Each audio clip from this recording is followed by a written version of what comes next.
not really a cat person. How do I gently stop neighbor's cat from bringing me dead things? I've got a pretty large property and don't mind the neighbor's cat hanging out chasing mice and other things, but it's constantly walking right up to me and brining me dead things when I'm outside. I don't feed the cat and barely pay any attention to it except when it rubs up against me and purrs. I'll give it a quick pat and move on to whatever I was doing, gardening, etc. Otherwise, I basically ignore it. Anyways, the frequency of dead things plopped at my feet has gotten to almost every day. I don't want to be mean and scare it or anything. It's welcome to relax or prowl the yard, but it's a long walk from one end of the yard to my trash cans to dispose of the things it brings, and it's getting old really. Fast.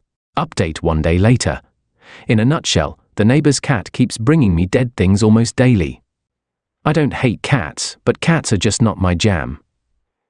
Sorry sub, no offense. If cats are around, cool, no big deal. I'm an animal lover. I have no issues with the cat itself. It's welcomed in my yard to do as it pleases and I practically ignore it unless it goes out of its way to come up to me. I'll give it a quick pat or scritch and move on to the many things I have to do in my yard. I forgot to mention the actual issue is not that it brings me dead things, but the dead things it has brought me, and I didn't find right away, attract ants. Where I'm at, ants can pop up out of nowhere in the hundreds or more if dead things are not disposed of quickly. This summer I've been at war with ants, and they are such a pain to deal with, especially if they're swarming the dead things left by the cat. Then lugging the dead thing way over to the trash cans is also a huge pain. I've been working hard to get the yard landscape the way I want it. I've planted specific flowers to attract birds, butterflies, small wildlife. It's gotten close to looking like a little sanctuary. It requires a ton of maintenance as I clean daily any seeds not eaten in the feeders, mowing, trimming, etc. The cat walking around in the yard is no issue for me, as it seems not to bother any of the small wildlife except for mice, and seems to enjoy the yard versus its owner's yard for some reason. It's an older cat, and I don't think it's right to spray it with a water bottle or try to scare it or be mean to it as some suggested here. That's just not an option for me. I called my vet to get their advice and he said to soak cotton balls 1-1 with food-grade vinegar and water and lightly dab my wrists, neck, ankles, shoes, etc. The vet said the vinegar is totally safe for the cat, but cats don't like the vinegar and will associate the scent with me, and in theory should stop approaching me and will likely give up trying to give me dead things. The vet said it might be a good idea to actually lure the cat to me with a simple treat to make sure it approaches me, smell me, dislike it and leave. So one quick stop at the market for the vinegar, cotton balls, cat treats, and dabbing myself all over like my vet advised, and I'm good to go. Voila! Problem solved, right? Nope, my beloved dog wouldn't even come up to me the entire rest of the day. My wife said I stunk and demanded I shower. I told her I still had a lot of chores outside in the yard, and she said I can't step into the house until I showered. I told her I would shower after my chores. The cat showed up as usual and brought me another dead thing, partial grasshopper this time, and I did what the vet said and gave it the cat treat. It not only approached me and didn't flinch at all at my smell, but went crazy purring and rubbing up against me after I gave it the treat, like purring so hard I could feel the reverberations when it rubbed against my pant leg. Unusually, the damn cat followed me around most of the day and kept interfering with what I was doing, pruning, sweeping, etc., running in front of me, while I'm carrying things to the wheelbarrow, zipping between my legs, laying down right where I'm about to trim. I'd gently move him, and the little bastard kept coming back. I'd make sure I'd hold out my wrists for it to smell, and that did jack shit. Cat didn't even care, or seem to notice the vinegar smell. I did a lot of work in the yard but still had more to do, so I was going to go take a quick nap on the couch and then get back to the yard, but my wife wouldn't have any of it and kicked me out. She told me to go nap near the pool in the nice shaded area I had set up with lawn furniture and a hammock. Didn't want to argue with the boss, so I went to the hammock. Took a nice nap only to wake up to find the fucking cat sleeping on my chest purring ass right in my face.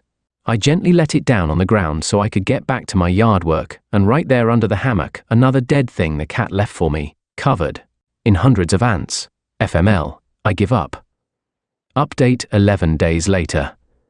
First of all, I'd like to thank everyone who gave sincere, well-meaning advice here, as when I say I'm not a cat person, I really mean I'm not a cat person. I don't dislike cats, but I've always grown up with dogs, and other than bumping into the occasional cat in the periphery, I have almost no knowledge other than the basic guy off the street. There seemed to be some conflicting advice in the thread, Ignore the cat, pick up the cat constantly, feed that cat, don't feed the cat. Instead of vinegar, try citrus. No, try peppermint instead of citrus. Eat in front of the cat, etc. To answer a couple of questions from the thread.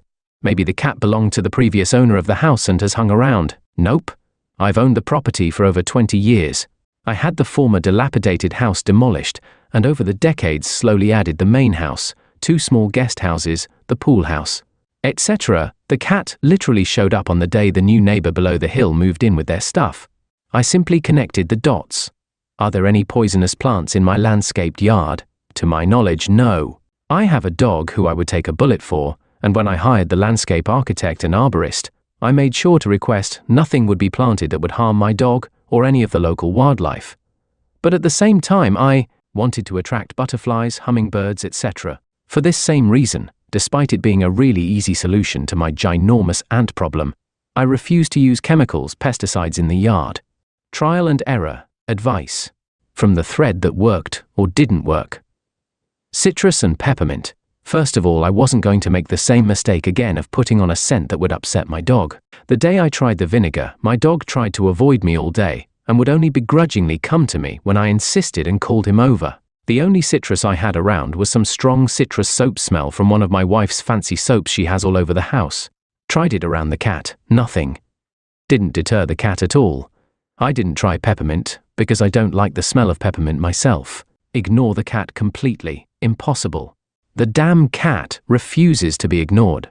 The more I ignored it, the more it would walk in my path. Lay down exactly where I'm working in the yard, follow me constantly. Eat in front of the cat, but under no circumstance do I feed the cat. Didn't work. The cat would just stare at me and bob its head back and forth, intently watching whatever I was eating, then bob its eyes to my mouth and just watch me chew. Still brought me dead things. I was strong, held my ground. I didn't feed the cat, even though I'm pretty sure it was asking for a bite of whatever I was eating at the time. Love bomb the cat, constantly pick it up.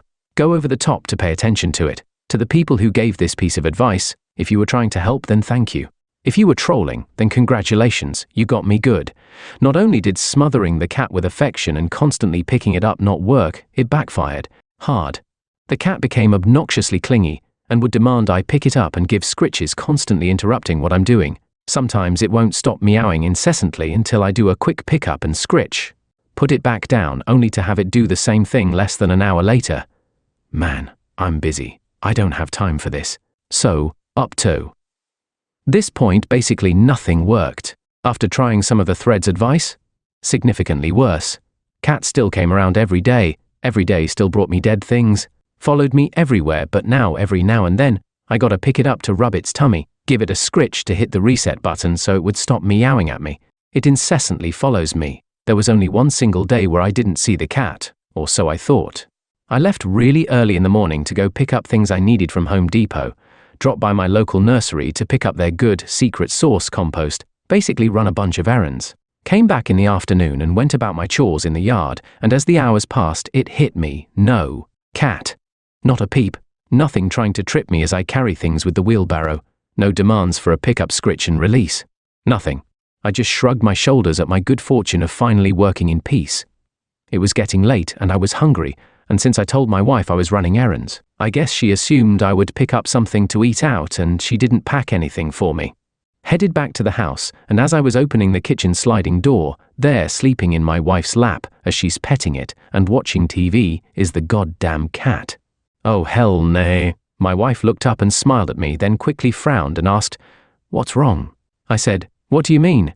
She said, "When you came in your jaw dropped and you mouthed, 'Son of a bitch.' Me, why would you let that cat in the house? Wife, why wouldn't I? Poor thing was outside rubbing up the glass door and meowing bloody murder. It was obviously hungry and thirsty. Me, oh my God, you didn't feed the cat, did you? Wife, of course I did. You think I'm going to let a helpless animal go hungry or be thirsty at my door? I thought I was going to have an aneurysm. All I could think about was the movie Gremlins, when you were firmly warned never to feed the thing past midnight or else you're fucked. Now my wife's done it. She's fed the damn cat. I'm fucked.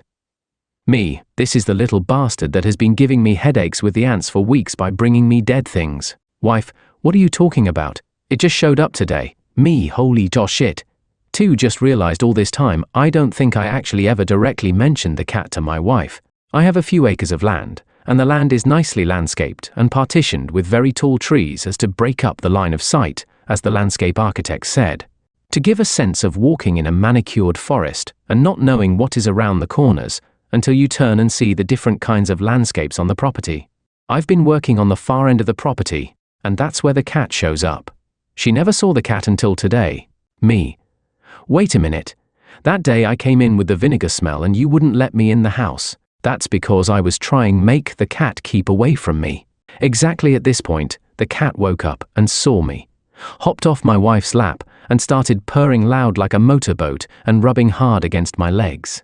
Wife, that's why. Oh my God. Why didn't you ask Kevin for advice before trying something that stupid?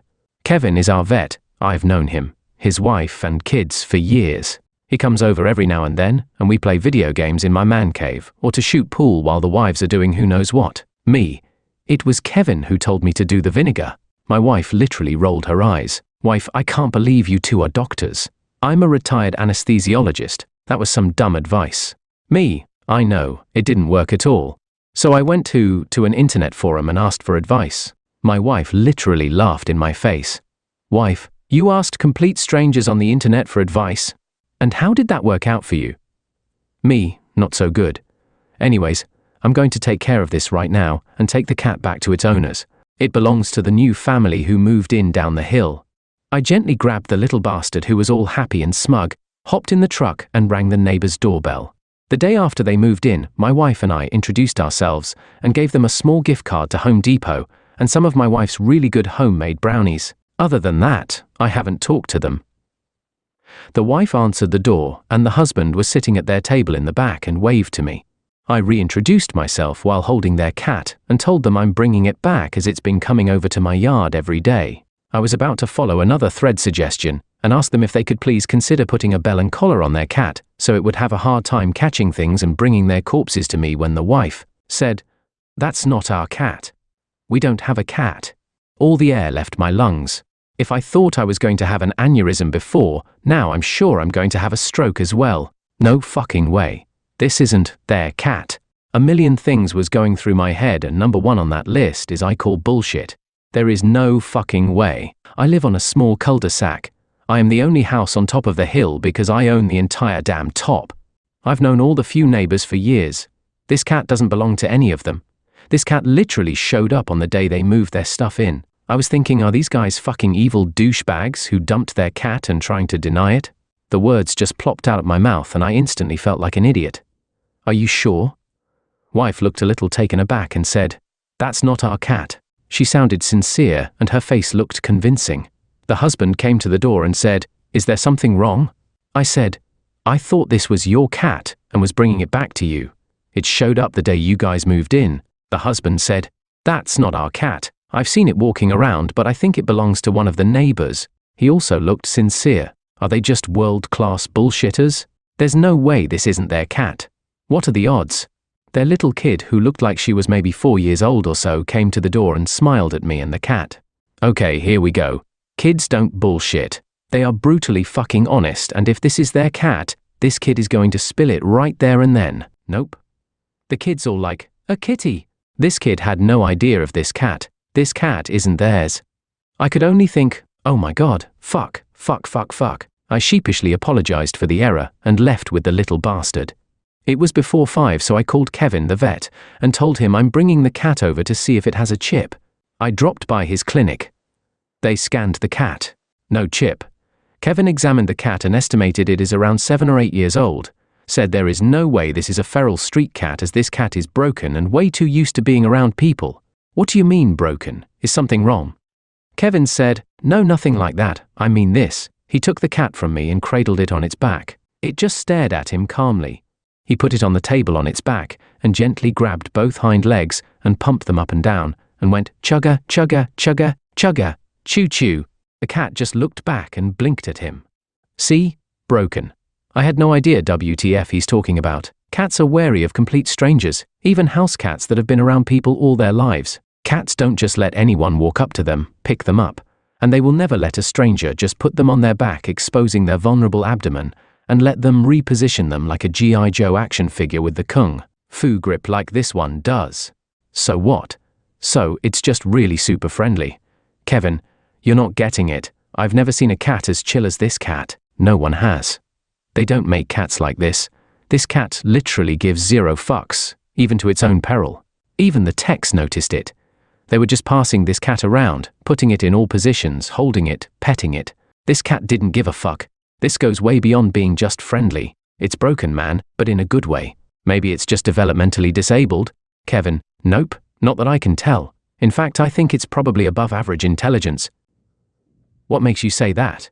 Kevin, it somehow wiggled its way into your life and got your dumb ass here, didn't it? But I don't like cats. Kevin, I know. It's played the long con on you. He was smiling his ass off like it was Christmas. Like I said, smart, but I don't want a cat. Don't you know anyone who will take it? Kevin, absolutely. The tech already offered, she's in love with it. And the other tech wants it too. But here's the thing. What? Kevin took the cat and plopped it in my arms. It looked up at me with those big dumb eyes and started purring really loud. He took the cat back. Purring stopped. Cat just looked at him. He put the cat back in my arms. It started purring again. Kevin, see, this cat has a major hard-on for you. I'm not going to tell you what to do, but my 2 cents, it would be cruel to separate this cat from you. Look, if you really don't want the cat, I can have literally a bazillion ladies in 2 seconds here busting down this door for this cat. At least you told me you didn't feed it. I told him my wife already did, and she really liked the cat. Kevin, oh man, you're fucked. So I bring the cat back home. I told my wife everything.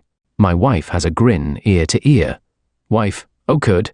She grabbed the cat and it just snuggled up to her, the little kiss ass. There's still time to go to PetSmart and get it some things. And while we're there, you can get one of those cat flappy doors for the kitchen. I told her, hell no. This cat has already given me major headaches with ants outside. I don't want it coming in the house. I looked her straight in the eyes and said, 100% no to the cat door. I crossed my arms 1000% no. She narrowed her eyes at me. Anyways, we're at PetSmart and she's looking for outfits for the cat and I'm in the pet door section. The only consolation prize is she let me name the cat. I named it what she thought was Elby. I told her it sounds cute like Elmo and she went with it. It's actually LB for little bastard. I giggle inside when I call its name. P.S. Elby has stopped bringing me dead things since being inside most of the time. Has already destroyed my Newton's cradle I've had for years in my office. Stolen one of my Chewbacca slippers which I still haven't found. And I still often wake up after napping with him sleeping on my chest. Ass right in my face.